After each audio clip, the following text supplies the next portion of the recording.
Today we're talking about the guy that survived 2 nuclear bombs. This guy's name was Tsutomu Yamaguchi, and he was a Mitsubishi engineer during World War II. So back during the war, he was literally designing the Japanese oil tankers and battleships they used during the war. His hometown was Nagasaki, but he was on a business trip to Hiroshima for 3 months. On the last day of this business trip, he was walking to the train station in Hiroshima to go back home to Nagasaki whenever the sky exploded.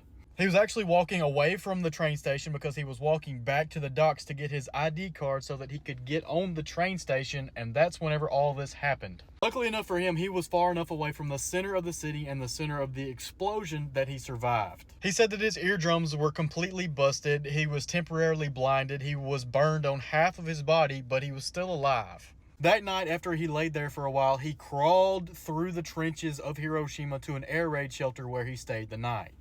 The next day, he decided that he was going to go home to Nagasaki anyway, so he might as well go now and get his wounds taken care of, so he heads to Nagasaki. 2 days after that, he goes into work. 3 days after getting blown up by a nuke, he goes into work.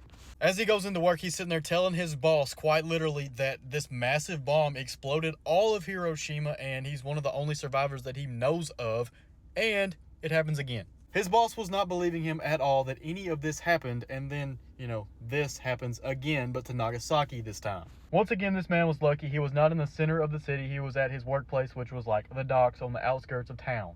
This time, he didn't have any damage. He just got really sick from all the radiation he'd been going through for the last, 3 days because he gets hit by 2 nukes. From that point forward, he lives a pretty happy and healthy life until his son dies at the age of 58 because of radiation exposure and the complications of that. Whenever his son dies, this pretty much breaks this man. He had some minor complications because of his radiation, like he had very, very mild leukemia and he had some other stuff going on. But at the end of the day, he was happy, but he had to bury his son.